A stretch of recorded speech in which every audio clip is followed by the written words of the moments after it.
बच्चों, डिवाइन परिवार के यूट्यूब चैनल में आपका हार्दिक स्वागत एवं अभिनंदन है। बच्चों, सभी प्रतियोगी परीक्षाओं के लिए हमारा डिवाइन परिवार कृत संकल्प है। हमारे डिवाइन परिवार बच्चों को अधिक से अधिक सिलेक्शन की बात कह रहा है। बच्चों, अभी हाल ही में अयोध्या में जो है रैली थी, काहे की जो है आर्मी की रैली थी। जो बच्चे हमारे संस्थान में, हमारा संस्थान उन बच्चों को बहुत बधाई देता है जिन्होंने फिजिकल जो है निकाला है। बच्चों, फिजिकल निकालने के बाद यदि हमारे संस्थान आना चाहते हैं तो उनके लिए हमारा डिवाइन परिवार का संकल्प रहेगा। आइए, हमारे डिवाइन में आप लोग पढ़ाई अच्छे से अच्छे कर रहे। अगर उन लोगों की कोई समस्याएं होती हैं, आर्थिक समस्याएं होती हैं, तो उनको भी हम लोग दूर कर, आर्थिक समस्याएं मतलब पढ़ने की समस्याएं कुछ भी होती हैं या पढ़ने में कोई उनको प्रॉब्लम होती है समझने में, तो हमारा डिवाइन परिवार का संकल्प रहेगा। आइए, आप हमारे परिवार में आपका हार्दिक स्वागत रहेगा। खूब पढ़िए, मन लगा के पढ़िए। आपको अगर लगे कि हमारा डिवाइन अगर हम सेंटर जाएंगे, संस्थान जाएंगे तो हमारा जो है क्वालिफाइड हो जाएगा, तो आइए हम लोग भी जान लगा के आपकी पूरी मेहनत कराएंगे, आपकी एक सीट आर्मी में पक्की कर देंगे। ये हमारा जो है हमारे डिवाइन परिवार की संपूर्ण जो है गारंटी है। ठीक बच्चों, आज हम एक नया मैटर लेके आए हैं, सिंधु घाटी की सभ्यता। ठीक, सिंधु घाटी की सभ्यता। ये सिंधु घाटी की सभ्यता है क्या? बच्चों, सिंधु घाटी की सभ्यता या उससे पहले की बात हम बताते हैं थोड़ा।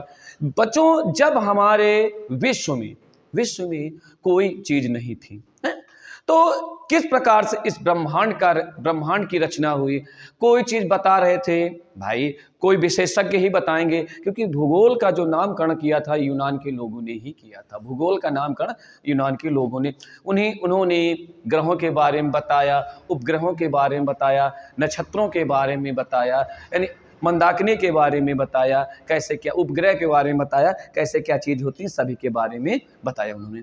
बच्चों, आगे चलते हैं। उन्होंने बताया ये सौर परिवार की जो है रचना कैसे, कोई चीज इस ब्रह्मांड में थी, है ना, और वो चीज क्या है, अपनी तरफ आकर्षित करती थी। गुरुत्वाकर्षण पढ़े होंगे, आकर्षित करती है। आकर्षित करने पर उसका टेम्परेचर भार बढ़ा, और उस भार और टेम्परेचर बढ़ने के बाद उसमें क्या हुआ, महाविस्फोट हुआ, जिसे हम बिग बैंग थ्योरी कहते हैं। महाविस्फोट हुआ, और विस्फोट होने के बाद क्या है, बड़े बड़े खंडों में विभक्त हुआ। जो बड़े बड़े खंड हुए उनको ग्रह नाम दे दिया गया, और जो छोटे छोटे उनको उपग्रह के बाद नक्षत्र, मंदाकिनी, तारा समूह, तारामंडल, ये बहुत सारी बटी। लेकिन अब उसी में से एक बताया जाता है प्रागैतिहासिक काल। प्रागैतिहासिक काल वो काल जिसका कोई हमको लिखित प्रमाण नहीं मिला, कोई लिखित प्रमाण नहीं, बल्कि कुछ वस्तुएं हमको प्राप्त हुई। उन वस्तुओं के आधार पर कार्बन डेटिंग 14 द्वारा जीवाश्मों की खोज की जाती, उन्हीं के द्वारा हम लोग पता लगाएं कि ये वस्तुएं इतनी पुरानी है। प्रागैतिहासिक काल में पूरा पाषाण काल, मध्य पाषाण काल, नव पाषाण काल आया। ठीक है, लेकिन उन चीजों की जो घटनाएं बताई गई हैं उनको बस केवल वस्तुओं के आधार पे की गई। लेकिन एक व्यवस्थित तरीके से इतिहास का जो चैप्टर में जो व्यवस्थित तरीके से कुछ शुरू हुई, वो सिंधु घाटी की सभ्यता। सिंधु घाटी की सभ्यता। अब सिंधु घाटी की सभ्यता क्यों बताई हमने? सिंधु नदी, ये सिंधु नदी कहां से निकलती? तिब्बत के मानसरोवर सिंगी खंबान से निकलती हुई ये कहाँ, जम्मू के बाद क्या है पाकिस्तान के मिठानकोट होते हुए अरब सागर में जाकर समाहित हो जाती है। और ये सिंधु नदी भी पाकिस्तान की राष्ट्रीय नदी भी है। ठीक, इसकी 5 सहायक नदियां, झेलम है, रावी है, ब्यास है, ये सब इसकी सहायक नदियां हैं। ठीक, अब बच्चों चलते हैं सिंधु घाटी। जो ये सिंधु घाटी की सभ्यता है, ठीक, इसकी शुरुआत कब से हुई, कब से ये, ठीक है, कब से ये जाना जाने लगा कि ये सिंधु घाटी की सभ्यता? कुछ सभी इतिहासकारों का अपना अलग अलग मत है। सभी इतिहासकारों ने अपना अलग अलग तरीके से मत दिया है। सिंधु घाटी, वास्तव में सिंधु घाटी जो सभ्यता है, इसमें एक हड़प्पा सभ्यता, कौन है? हड़प्पा सभ्यता, और मोहनजोदड़ो। कौन है? मोहनजोदड़ो, हड़प्पा। और ये दोनों की दोनों कहाँ हैं? ये दोनों की दोनों कहाँ हैं? पाकिस्तान में है। कहाँ है? पाकिस्तान। कुछ लोगों को बताना है, कुछ लोगों को बताना है कि अंग्रेज जब भारत में थे तो रेलवे लाइन की पटरियां बिछा रहे थे, तब इन सभ्यताओं के बारे में जानकारी मिली है। कुछ लोगों का मानना है कि पुरातत्व विभाग ने इनकी खुदाई करवाई थी, तब पता चला है। लेकिन वास्तव में इनकी वही 1853 के समय जब अपने यहाँ प्रथम बार, उस समय गवर्नर लॉर्ड डलहौजी थे। कौन थे? लॉर्ड, जो प्रसिद्ध था हड़प नीति के, यानी कुशासन का आरोप लगाकर उनको हड़प नीति के लिए बहुत प्रसिद्ध था। उसने पहली बार ट्रेन चलवाई थी 1853 में, मुंबई से ठाणे 34 किलोमीटर तक उसने ट्रेन चलवाई थी। ट्रेन चलवाने के बाद उसने क्या किया? मुंबई में, ठाणे में, उसके बाद उधर पाकिस्तान के लाहौर, कराची, पेशावर, ये सब स्थानों पे जब ट्रेनें की पटरियों के लिए जो है खुदवाना शुरू किया। अब जब खुदवाना शुरू किया तो ये क्या है, जमीनें बताते हैं कि धंस जाती थी। जब धंस जाती थी तो उसने कहा यह क्या कारण है कि ये जमीनें धंस जाती हैं। तो जब धीरे धीरे जब पुरातत्व विभाग आया और पुरातत्व विभाग ने जब इसकी खुदाई करवाई, खुदाई करने के बाद बहुत बड़ी सभ्यता निकली।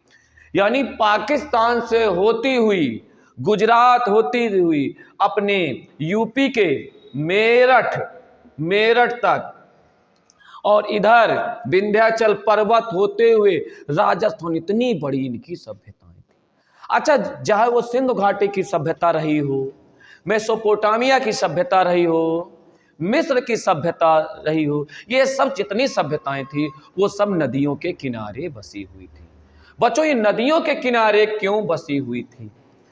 बच्चों, इतिहासकारों का मानना है कि ये जितनी सभ्यताएं थी ये नदियों के किनारे इसलिए थी क्योंकि इनको व्यापार करने में बड़ी सहायता होती थी। ठीक कैसे? उस समय ना मोटर गाड़ी चलती थी, ना हवाई जहाज चलते थे, और ये लोग बताते थे, इतिहासकार बताते थे कि ये लोग नाव बनाते थे लकड़ी की, या लकड़ी की बड़े बड़े जो होते थे ना, जैसे गट्ठर टाइप में काटते थे, ये से यही जमीन उसमें पानी में डालते थे और एक देश से दूसरे, एक क्षेत्र से दूसरे क्षेत्र में क्या है, व्यापार करें। अच्छा, व्यापार इनका कहे था वस्तु विनिमय पे था, वस्तु विनिमय। ठीक, वस्तु विनिमय का मतलब है कि किसी को गेहूं की, जैसे ए है, कोई ए व्यक्ति है और बी व्यक्ति है, ए व्यक्ति को गेहूं की आवश्यकता है, इसको चावल, तो ये लोग क्या करते थे, वस्तुओं को आपस में आदान प्रदान कर लेते थे, इसलिए इनके वस्तु विनिमय के आधार पर मानी जाती है। आगे चलते हैं बच्चों। सिंधु घाटी की सभ्यता एक बहुत बड़ी सभ्यता थी, बहुत बड़ी सभ्यता थी, और ये सभ्यता क्या थी कि इसमें ये शहरी सभ्यता थी, शहरी सभ्यता थी। इनके जो मकान होते थे पक्के बने होते थे, नगर नियोजन यानी प्लानिंग बहुत अच्छी बना, नगर नियोजन प्लानिंग इनके लोग बड़े अच्छे से करते थे, बहुत अच्छी इनकी वेशभूषा। लेकिन सब चीज़ तो हम लोगों को पता हो गई श्री चौदा द्वारा, लेकिन जो इनकी लिखावट भाषा है वो आज तक किसी को नहीं पता है। इनकी भाषा अपठनीय थी सिंधु घाटी की सभ्यता की। ठीक है, और ये जो इनका आकार था सिंधु सभ्यता का, वो त्रिभुजाकार था, और इनके जो मकान बने होते थे और इनकी सड़कें जो होती थी एक दूसरे को समकोण पर काटती थी, और एक और विशेषता थी कि ये मात्र सत्तात्मक थी, मात्र सत्तात्मक यानी माता प्रधान थे। वर्तमान में भी बच्चों माता प्रधान है, आपके राशन कार्ड में माता जी का नाम है, मात्र सत्तात्मक। ठीक है, पढ़े बेटियां बड़े बेटियां, क्या नाम दे दिया? बदलाव, उसका नाम बदलकर बदलाव रखा गया। ठीक, सिंधु घाटी की सभ्यता बच्चों, उसी सिंधु घाटी की सभ्यता के बाद वैदिक सभ्यता आई, वेदों की सभ्यता। ठीक, वैदिक सभ्यता, ठीक, वैदिक सभ्यता, और इस वैदिक सभ्यता के भी दो पार्ट किए गए। उत्तर वैदिक काल हम बोल तो रहे हैं, मालूम नहीं समझ में आ रहा बच्चों तो हम बोल रहे हैं, उत्तर वैदिक काल और ऋग वैदिक काल। ठीक, वेद, पुराण, कल्पसूत्र, वेदांग सब इसमें है। और जो उत्तर वैदिक काल है, मानव का रहन सहन, जातियों का बंटवारा, ठीक, कर्म कांड, ये सब चीज़ें बताई गई उत्तर वैदिक काल में। और उसी हिसाब से हमारे यहाँ कर्म के अनुसार जातियों का बंटवारा हुआ। फिर धीरे धीरे आगे बढ़ते गए तो अपने यहाँ पर क्या हुआ कि सबसे पहला जो धर्म आया था बौद्ध धर्म आया था। कौन आया था?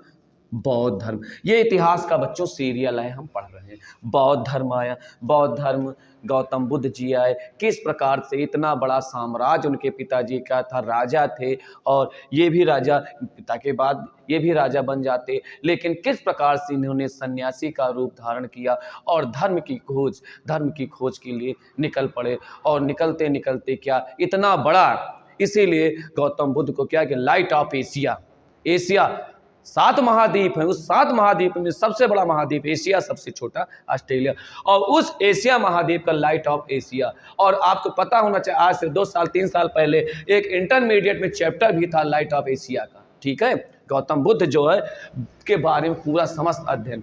अब भारत नहीं अपितु पूरे एशिया ने, पूरे विश्व में बौद्ध धर्म के बहुत सारे अनुयायी हैं। आप चीन ले लो, तिब्बत ले लो, इन सब चीज़ों में जहाँ पर है वहाँ पर बहुत इनकी जो है अनुयायी हैं। आगे चलते हैं बच्चों, आगे जब चलते हैं इसी के बाद जैन धर्म आया था। जैन धर्म, ठीक है, जैन धर्म जैसा कि हमने बताया था कि जैन धर्म में कुल 24 तीर्थकार हुए थे, जो है आपके ऋषभ देव किस प्रकार से इसके संस्थापक पार्श्वनाथ थे इसमें, और जो वास्तविक थे वो महावीर स्वामी जी थे। महावीर स्वामी वो वास्तविक माने जाते थे, किस प्रकार से जैन धर्म का प्रचार प्रसार किया और आगे बढ़ाया धर्मों को। ठीक बच्चों, आगे चलते देखते हैं हम। अब जब ये धर्म आ गए, वैदिक सभ्यता आ गई, सिंधु घाटी की सभ्यता आ गई, प्राग ऐतिहासिक काल समाप्त हुआ, तो क्या हुआ, हमारा संपूर्ण भारत 16 महाजनपदों में बट गया था। 16 महाजनपदों में बट गया था, 16 महाजनपदों में।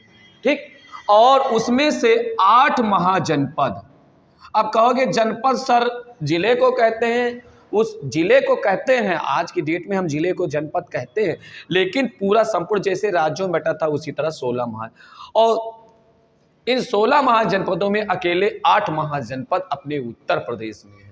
शायद आप लोग जानते ही ना होंगे, कौशल, श्रावस्ती, ये सब, वज्र संघ, ये सब। अब 16 महाजनपद सबसे शक्तिशाली था मगध साम्राज्य। कौन? मगध साम्राज्य। और ये मगध जानते हो वर्तमान में बिहार में, कहाँ? मगध बिहार में। अब मगध साम्राज्य था, और मगध साम्राज्य में क्या सबसे बड़ी विशेष, इसमें के जितने भी साम्राज्य के लोग रहते एक दूसरे अपने पिता को मार मार के गद्दी पर बैठे थे, इसलिए इस वंश को कहा गया था पितृहंता वंश कहा गया, पितृहंता वंश कहा गया। अब बच्चों आगे चलते हैं, जब ये 16 महाजनपदों की जानकारी हमको कहां से मिलती है? बौद्ध ग्रंथ अंगुतुक निकाय से मिलती। कहां से? बौद्ध ग्रंथ अंगुतुक निकाय से। ये समझ।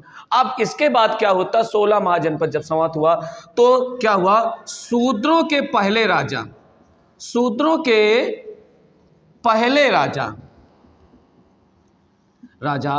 महापद्मानंद जी बने। कौन? महापद्मानंद जी बने शूद्रों के। अब इसकी कहानी तुमको हम बताते हैं। शूद्रों के पहले राजा, अब इनकी कहानी आपको हम बताने कैसे शूद्र राजा थे, क्यों इनका क्यों साम्राज्य प्रथम चक्रवर्ती सम्राट माना जाता। कुछ लोग चंद्रगुप्त को मानते, ठीक है, लेकिन शूद्रों के पहले राजा महापद्मानंद की कहानी जानने से पहले जानेंगे, उसके बाद हम चंद्रगुप्त के बारे में पढ़ेंगे। बच्चों, शूद्रों के जो पहले राजा थे महापद्मानंद जी थे, ठीक, और इनका साम्राज्य इधर अफगानिस्तान तक, किनारे तक पूरा फैला हुआ था। अब उसी समय सिकंदर का आक्रमण भारत में हो जाता था, अफगानिस्तान के खैबर दर्रा पार करता हुआ चला रहा था। और हमारे यहाँ उस समय के प्रखांड विद्वान चाणक्य, विष्णुगुप्त, कौटिल्य, तीनों नाम एक ही हैं। प्रखांड विद्वान वो शूद्रों के पहले राजा महापद्मानंद के दरबार में, और राजधानी उसकी क्या थी? पाटलिपुत्र। और पाटलिपुत्र जैसा कि मगध साम्राज्य हमने बता दिया था, उदयन ने स्थापना की थी पाटलिपुत्र, वर्तमान में पटना। पटना कहाँ? बिहार में। शूद्रों के पहले महाराजा तो महापद्मानंद के दरबार में पहुंचे कौटिल्य, ठीक। अब कौटिल्य जी पहुंचे और कहा कि महाराज छोटे छोटे साम्राज्यों में जब हम विस्तार किए हुए सभी राजा इकट्ठा हो जाओ, नहीं तो यूरोपीय आक्रमणकारी जो है सिकंदर आ रहा संपूर्ण जो है हमारे देश का नाश कर देगा। वो शूद्र राजा था और कौटिल्य एक ब्राह्मण थे और शूद्र ब्राह्मण में पटी नहीं। अब जब पटी नहीं तो उन्होंने बड़ी बेइज्जती करके इस ब्राह्मण यानी कौटिल्य को क्या है धिक्कार कर बाहर खेद दिया और जहां महापद्मानंद बैठे थे वहां से अपने दरबार से, और उसी का बिल्कुल प्रतिशोध लेने के चाणक्य चले आ रहे थे और इनको छोटा सा बालक एक मिल गया। और वो छोटा सा बालक एक जंगल में किस प्रकार से खेल हो रहा था, उस खेल में कोई बच्चे खेल रहे थे। अच्छा, खेलों में बेईमानी तो पक्की होती है, जैसे कोई भी खेल को लो बेईमानी तो पक्की, बिना बेईमानी के खेल ही शुरू नहीं होता।